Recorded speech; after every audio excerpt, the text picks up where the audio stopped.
Hello and welcome to our session about design of work systems. This is chapter 7 of your operations management book, and it's part of the QDC1 course. So, what is this chapter about? As usual with the management courses, they always take something completely simple and give it some kind of a complicated name. Work design. Basically, what it means is how do you design and specify a job to make sure that your employees are happy, efficient, and well compensated. And the whole idea behind it, I mean, I'm not making fun of it. This is a really important subject. What this is about is that when employers take the time to do a job design, when they really think and they know what the job should encompass, people are much happier and people obviously are going to be a lot more productive. And we've all been in the situation where you go to a job and it's far from being a very good job design. You don't know what you're supposed to do. Nobody really knows what you're supposed to do. You get frustrated, and obviously you're not going to be very productive. So this chapter is about how do we prevent that? How do we design jobs and compensations in a way that the human factor, which is, in my opinion, still is the most important factor of any manufacturing or service, definitely service-oriented business, and how do we make sure that this human factor, our employees, are happy and effective and productive. So compensation, right? Nobody goes to, I don't want to say nobody, but most people don't go to work for the heck of it. People go to work because they want to be compensated. So it's very important for an organization to develop a suitable compensation plan for the employees. And suitable means that you compensate people in the way that not only makes them the happiest and the most productive, but also makes sense. Again, we've all worked in places where the compensation didn't really make sense. The fact that you were talented, working hard, you were a genius, whatever, did not mean anything. Everybody got compensated the same, even the guy sitting next to you doing nothing. That makes no sense, and obviously it hinders on your productivity and your satisfaction. So when it comes to compensation and thinking about it, a factory, but again, even in terms of service-oriented jobs, we have 4 types of compensation approaches. Time-based, which is, work, 8 hours per hour, you get 8 times per hour. Output-based, which is the amount of units you manufacture.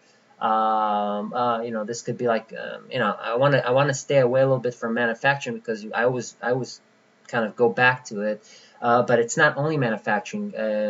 Output-based could be a commission-based for sales. The more you sell, the bigger your commission. This is output-based system.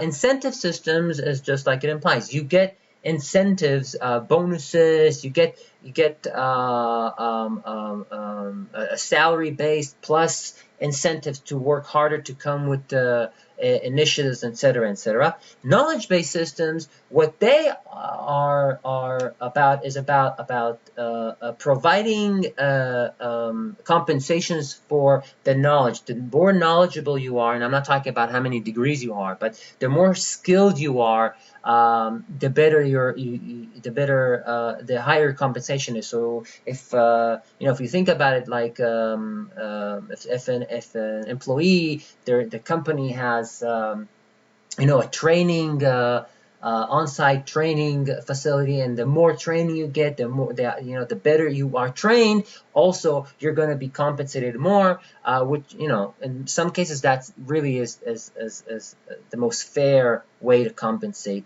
people. So time versus output-based systems, which I think time and output are especially in the manufacturing world, are the most common. Either you work 8 hours or it's the amount of units you produce. And of course, each one of them have advantages and disadvantages. And I don't want to go over this entire list. But really, when it comes to time versus output, it's about the human factor. You know, if you get 8 hours, no matter what you do, then you might not manufacture as much. You might be lazy, right? You might be, hey, I don't care. I'm getting paid even if I work or if I don't work. So your productivity might be going down. You don't really have an incentive to, or you don't have a strong incentive to produce a lot of units. But on the other hand, if I pay you per unit, then you might not have a high incentive to focus on quality. You'll be like, wow, I'm getting paid per unit, so I'm not going to really take the time to check its unit. Just, you know, shoot as many units as you possibly can. So of course these two systems at their extremes don't work, but they each, you know, they each fit a different system. And really the most important aspect for an incentive plan to be successful is that it has to be accurate, and which means that it needs to be measurable. If like I mentioned before, if you work at a place where how much you produce or the quality you produce means nothing, it's just about showing up to work, that's not really accurate. It's not really measuring your output or how much you contribute to the business. And again, it will create a situation where you're not motivated to work. It needs to be easy to apply. Obviously, if it's super complicated, you know, if people, I remember working at some place where the time every week, just filling in the time card was so complicated, it was so overwhelming. You had to do like 17 different steps. It was just a pain in the butt. It needs to be consistent, obviously, because you want it needs to be something that you can rely on. It shouldn't be changing and fluctuating every, you know, that's another really annoying thing sometimes, is where they change the compensation plans and how people are being compensated every 6 months. It's really annoying. It needs to be easy to understand. Again, something that you don't need to be a rocket scientist to understand the incentive plan. And of course it needs to be fair. And there should always be an obvious relationship between the effort and the reward, and no limit on earnings, which is, you know, I agree and don't agree, of course, but really one of the most annoying things with incentive plans is when they're not fair, when you can really see that there's not a strong correlation between the efforts and their rewards. So job design. Job design is, okay, let's create a job and an incentive plan that is perfect, that it does everything we want it to do. So we want to specify what's going to be part of the job, who will do the job, how we want the job to be done, and where the job will be done. And really the objectives are to get productivity, but also safety and quality of work life. And I think quality of work life is something that sometimes people who design jobs forget. It's if you're not happy at work in terms of I wouldn't necessarily say loving your job, but liking your job, you're not going to be very productive. So a good job design takes into consideration not just, you know, how productive you can get, you know, or how safety you can get, which is really more about the business part, making sure you don't sue us and making sure that you're very productive, but also about how you feel, the quality of your work life.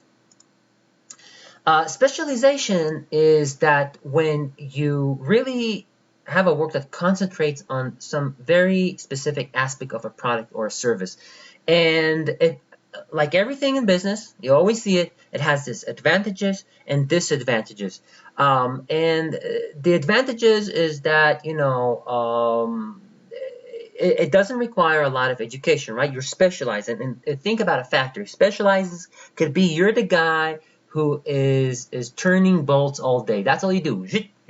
But you are amazing at it. You know, you're the guy who's doing welding on a car manufacturer, the same point every day. It gives you minimum responsibility, really little mental effort that you need to do. But on the other hand, it could drive you nuts, right? Can you imagine yourself in a factory going, with, you know, just turning bolts all day long? You really have no advancement opportunities. You have no control over what you're doing. In a way, I'd say that you feel like you're a machine. So it really doesn't. You have the pros and the cons. And the same goes for the management, it's simple training, but then, it's hard to get high quality or motivate people when all you're asking them to do is the same task a gazillion times a day. Teams, they take a variety of forms. You have the short team, you have the long term team, you have teams that are focused on solving problems, teams that are focused on giving advice, etc., etc. There's a whole section in the book, not this book, in the organizational behavior book, chapter 12, I think, that discusses teams. So I don't want to focus on it right here. But in terms of job design, what's important to take into consideration is that a job design sometimes is about a job that's going to be done in a team. So when you design this job, you can't just say, okay, this person is in a silo, he does this. You have to take into consideration how this job is going to be part of a team of people working together. Ergonomics, the human factor, is a whole science that goes into designing a job, and it has basically three main domains: the physical, which is the movements, your muscles, and ergonomics. You can think about it. The keyboard that you're typing on might be ergonomic. The mouse, ergonomic, designed best to release the amount of stress you have on your fingers and on your arms. And the chair that is best for your back. And if you're in a factory, the machine, the machinery, how you use it and how it's designed to be used, and how you stand or where you stand all day. There's a lot of physical aspects of making sure that you're not suffering at work. Then there's the cognitive, which cognitive means the mental. That's the mental part of your work. Making sure that there's not overload. If you ask somebody to make 5,000 decisions in a day, that might be too much stress, too much cognitive stress on a person. And organizational, which is really that has to do with the organization. How do you communicate with people, teamwork, work design, and et cetera, et cetera. So the methods to analyze a job is first of all, you want to analyze the entire operations. You want to move from your general to the specific details of a job, and then really drill down to the workplace arrangements and how do you move people and materials. And the reason you go from an overall operation and drilling down to the specific of a workplace is because what you don't want to happen is that you create this job design, you create this perfect process flow, but then it doesn't really connect. And I'm sure anybody listening to this have seen it before. It doesn't perfectly connect with the overall operation. So yeah, in your little silo, everything is working, but when you need to communicate or connect with other parts of the organization, they are not in perfect sync. So basically everything is wasted. You didn't really do anything here. What you're seeing here is called a flow process chart. In a flow process chart, the idea is to help you kind of chart the flow of how a process is being done, how an operation is being done. It could be a flow of a material, a factory producing a unit, or service-oriented. But what's important about this flow chart, this flow process chart, is that even though it looks silly, you're like, oh, okay, so it starts from one point, and then I'm moving, and I'm delivering it, and then I'm going back, and then I'm giving it to someone else, and then I'm processing it internally. It looks tedious, but stop for a moment and think, how many times in your life have you done processes, you followed processes that made absolutely no sense, or at least, let's not go that extreme, but they were not efficient. They were like jumping between different parts, asking you to fill the form, give it to somebody who then gives you back the form, and then you have to give it to someone else. We all know about it. The way to solve it is that you have to create a flow process chart, see exactly this big mess of what's going on, and then see how can you make it better. And that's the idea behind the flow process charts. Really give you as a manager or somebody who is managing a process the overall view of how many steps it takes for the process to complete and how can you make it more efficient. Motion study is a science behind studying the motion of people. And really, when you think about it in terms of a factory, that could be really, really important because not just in terms of safety, but also in terms of how, how tired people, how effective people, how productive, your workers can be. Motion study can really help a factory and managers design a workflow and a work process that really gives the perfect amount of motion and perfect amount of productivity for the employees within that environment to make sure that they have the least amount of stress and you have, again, not just safety, but really also, the happiness and how are your employees getting back home? Are they like completely exhausted and having arthritis, or are they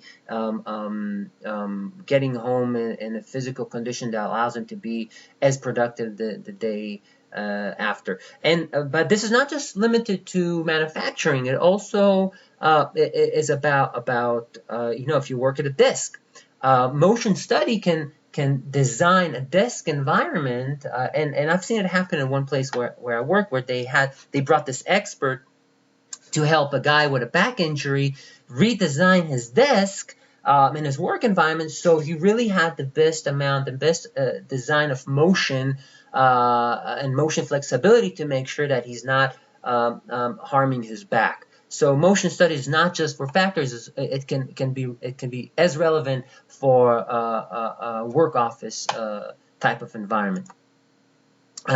So work measurements, which means how do you measure the amount of work people do?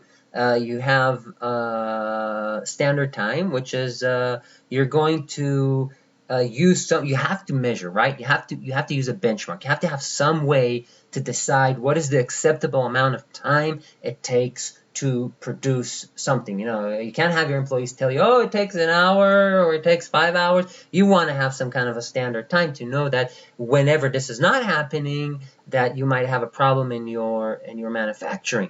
And the company used work measurements, the stopwatch time study, which is just what you think about. You use a stopwatch and you measure the times and you create averages to really see what your factory is doing.